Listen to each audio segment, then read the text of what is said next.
ہدایت کے چشموں میں اللہ رب العزت نے ہمیں اور آپ کو دعوت و تبلیغ کا ایک اہم چشمہ عطا فرمایا ہے۔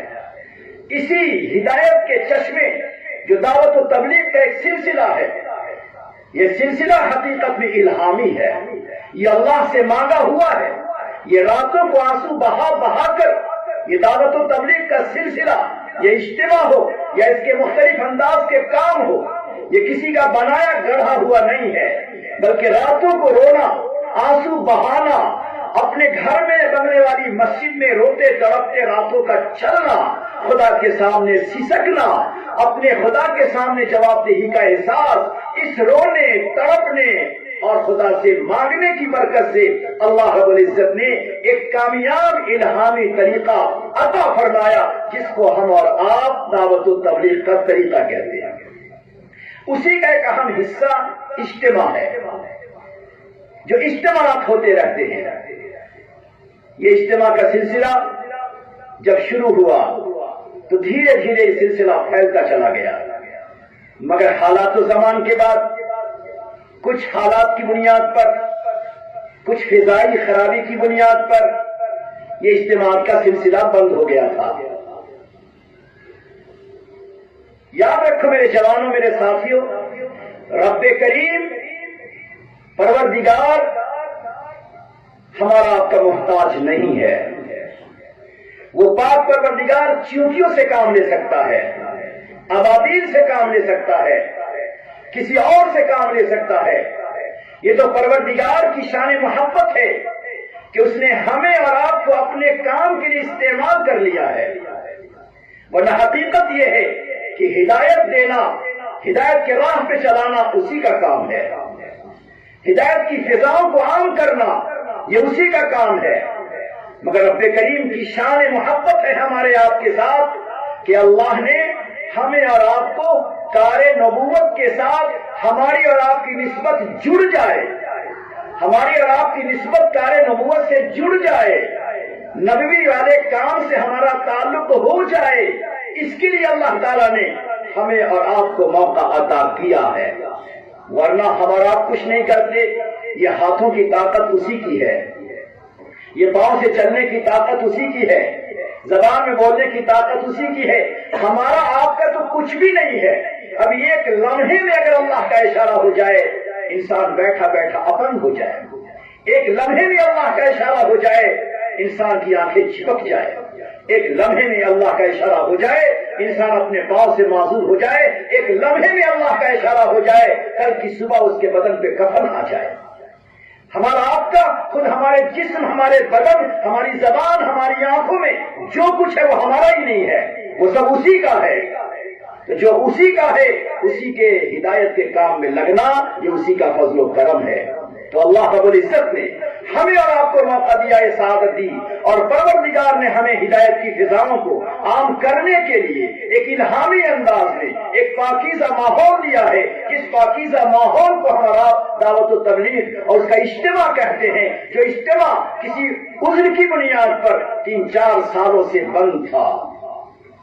اب ہمارے اکابر، ہمارے بڑوں نے پھر سے ہمت کی ہے، مگر ہمت اپنی رائے سے نہیں کی ہے، اللہ سے مانگا ہے، سفر میں مانگا ہے، حضر میں مانگا ہے، اپنی جگہوں پہ مانگا ہے، جہاں گئے وہاں مانگا کہ پروردگار یہ دین کا کام، اس کے محتاج تو ہم ہیں اور دین کے کام کے انداز اور طریق تو الگ ہیں، پروردگار آپ کا کیا فیصلہ ہے، آپ کی کیا چاہت ہے، اللہ دلوں میں ڈال دے۔ تو ہمارے بڑوں نے ہمیشہ مدتوں سے، کئی مہینوں سے اللہ سے چاہا، اللہ سے مانگا، پروردگار پہلا وہ طریقہ ہمارے مشاہدے میں مفید تھا، فائدہ مند تھا، وہ طریقہ کسی وجہ سے اسٹاپ ہو گیا، اللہ اسے شروع کرے نہ کرے، مختلف ہمارے بڑوں نے، اکابر نے اللہ کے راہ میں نکل کر، خدا کے گھر میں بیٹھ کر، اپنا وقت لگا کر، قربانی دے کر، آنسو بہا کر اللہ سے مانگتے رہے۔ جب ان کو شرح صدر ہو گیا، ان کے دلوں پہ انشراح ہو گیا کہ نہیں اب یہ کام کرنا چاہیے، تو الحمدللہ اکابر کے مشورے، ان کی دعاؤں سے اب یہ اجتماع کا کام پھر سے شروع ہوا ہے۔ یہ رب کریم نے ہمیں آپ کو موقع دیا، اگر یہ موقع اللہ کی طرف سے چھین جائے تو ہمارا ماحول وہ نہیں ہوگا جو ہونا چاہیے. اس لیے یاد رکھیے میرے ساتھیوں کہ اللہ رب العزت جب کوئی اچھا سا موقع دیتے ہیں، سعادت مندی کا، خوش نصیبی کا، ہدایت کا اللہ ایک موقع دیتے ہیں، اور بندہ اس کی ذرا کوتاہی کرتا ہے، بندہ اس کو ذرا اگنور کرتا ہے، بندہ اس کے سامنے اپنے آپ کو کچھ بڑا سمجھ لیتا ہے، تو پروردگار بڑا بے نیاز بھی ہے، بہت بے نیاز، بہت بے نیاز. کوئی عطا پسند آ جائے، کوئی عطا پسند آ جائے تو حضرت وحشی کو مدینے کے ماحول میں نبی کے قدموں میں جھکا دیتا ہے. کوئی عطا پسند آ جائے تو ہندا کو اللہ رب العزت صحابیہ کے لقب سے نواز دیتا ہے. کوئی عطا پسند آ جائے تو مالک نے دینار کو ہزاروں جوانوں کا ہادی بنا دیتا ہے، دائی بنا دیتا ہے، اور دل کی خرابی، آنکھوں کی خرابی، فکر کی خرابی، سوچ کی خرابی کی بنیاد پہ کبھی کبھی اللہ ناراض ہوتا ہے تو ہدایت کو چھین بھی لیتا ہے. اسے کوئی پرواہ نہیں ہے، اسے کوئی ضرورت نہیں ہے، اسے کوئی فکر نہیں ہے. وہ اس اللہ کی شان رحیمی پر آئے تو نہ معلوم کسی اپنا بنا لے، اور شان بے نیازی پر آ جائے، کوئی عطا ہماری خدا کو ناپسند آ جائے، کوئی غفلت ہماری ناپسند آ جائے، ہماری بے فکری، ہماری لاپرواہی اللہ کو ناپسند آ جائے تو اللہ کہیں نہ کہیں رسی کو کس دیتا ہے. سوچئے ذرا غور سے. ایک جوان صحابی ہے، مدینہ منورہ میں ہے، اور پیارے نبی صلی اللہ علیہ وسلم کی ابتدا میں نماز بھی پڑھتے ہیں، اور اس زمانے میں زیادہ تر لکھنے کا رواج نہیں تھا. اس زمانے میں زیادہ لکھنے کا رواج نہیں تھا. اس زمانے میں زیادہ تر رواج ایجوکیشن اور علم کا اپنے قوت حافظہ پر تھا، میموری پہ تھا. اتنا حافظہ اس زمانے کے لوگوں کا قوی تھا کہ لکھنا ان کے ہاں دوسرے درجے میں تھا. ہزاروں ہزار اشعار، ہزاروں ہزار باتیں، اوپر تک کی نسلیں، نسل در نسل کے نام ان تمام کو ازبر یاد ہوتے تھے. اس زمانے کا سب سے زیادہ کسی ایجوکیشن، کسی علم کو محفوظ کرنے کا سب سے بڑا کامیاب جو طریقہ تھا اس زمانے کا، وہ تھا اپنا قوت حافظہ، میموری تھا ان کا. اسے لکھنے کا رواج اس زمانے بہت کم تھا. بعض مورخین نے لکھا ہے کہ اس زمانے میں شروع میں صرف 17 آدمی تھے جو لکھنا جانتے تھے، صرف 17. نہ لکھنے والے ان کے لیے کوئی بڑا عیب نہیں تھا، اس لیے کہ اس زمانے میں ایجوکیشن کا انداز صرف حافظہ تھا. اس میں ایک ایسا جوان تھا جو لکھنا جانتا تھا.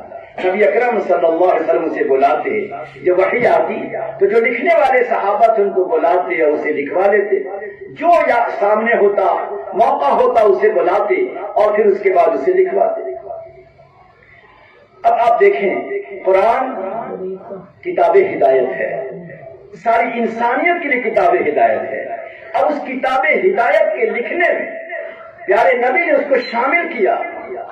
ایسی سعادت اسے ملی، مگر ایک دفعہ دل میں کچھ ٹیڑھا پن آیا، کچھ خیال ذہن میں آنے لگا، کچھ بڑاپن ذہن میں آیا، اور ایک جملہ اس کی زبان سے نکل گیا. وہ جملہ نکلنا تھا، وہ بات نکلنی تھی بے ادبی کی، گستاخی کی، جرأت کی، کہ اللہ رب العزت کو اس ماحول میں وہ بات پسند نہیں آئی تو اللہ نے ہدایت سے محروم کر دیا. اب ہدایت سے محرومی کس طرح سے ہوئی وہ ذرا دیکھیے. اب ایک دم سے اللہ کی طرف سے ہدایت کا سلسلہ جب بند ہوا تو وہ بندہ کو مدینے کا ماحول اب پسند نہیں آ رہا ہے.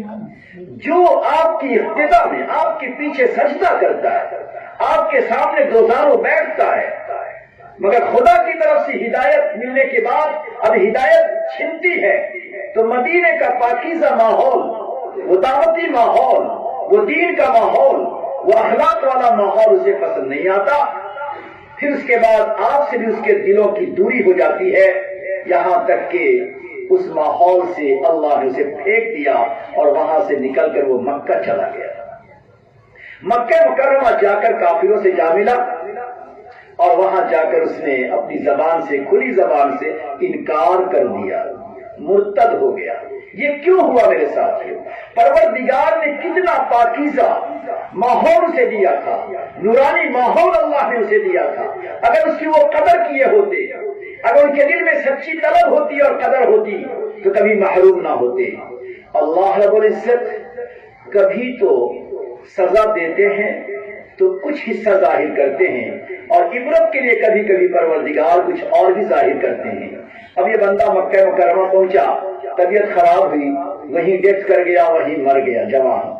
اب وہاں لوگوں نے سوچا کہ مدینہ سے آیا بھاگا ہوا ہے، لوگوں نے کھڈے کھودے، قبر کھودی، اس میں رکھا، رات میں اسے دفن کیا۔ صبح ہوئی تو دیکھا زمین نے اسے باہر پھینک دیا ہے۔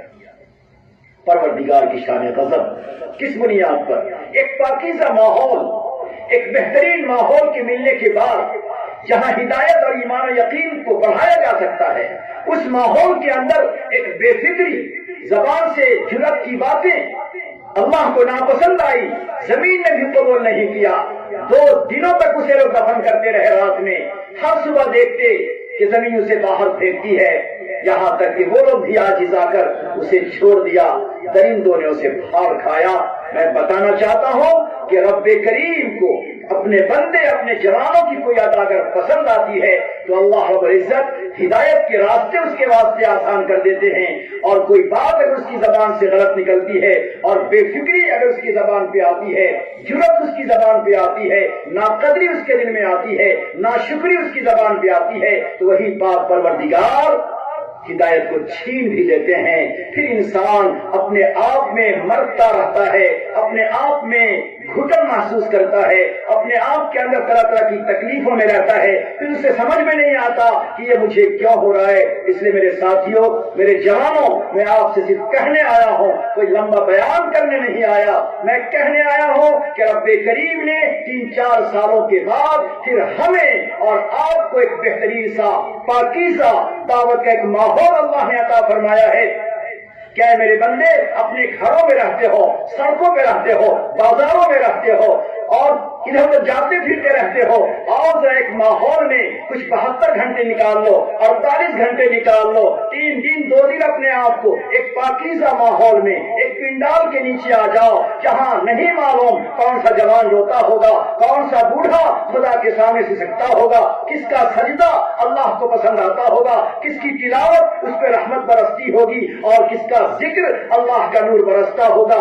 ایسے نورانی ماحول میں چلے جاؤ۔ خدا کا نظام یہ ہے کہ جب کوئی انسان کسی ایک بندھن میں آ جاتا ہے، کسی ایک پنڈال میں آ جاتا ہے، کسی ایک خاص ماحول میں آ جاتا ہے، تو رب کریم شان رحمت کو رکھتا ہے، ایسی شان رحمت کہ اگر خدا کا کرم ہوتا ہے کسی ایک کی عبادت پر، خدا کا کرم ہوتا ہے کسی ایک کی دعا پر، خدا کا کرم ہوتا ہے کسی کے آنسو پر، خدا کا کرم ہوتا ہے کسی کی تلاوت پر، تو ایک پہ نہیں ہوتا، پورے مجمع پہ ہو جاتا ہے۔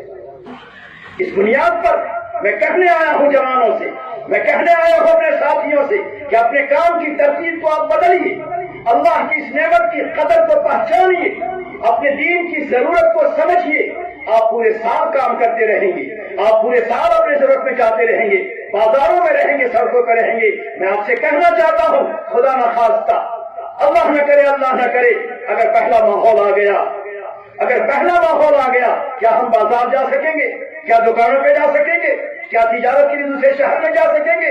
کیا شادی بیاہ میں جا سکیں گے؟ نہیں جا سکیں گے۔ گھر کا دروازہ بیٹھ کر اپنے گھر میں بیٹھے پڑے رہیں گے، کہیں ایسا نہ ہو کہ ہمیں کچھ لگ جائے اور میرا آخری دن آ جائے۔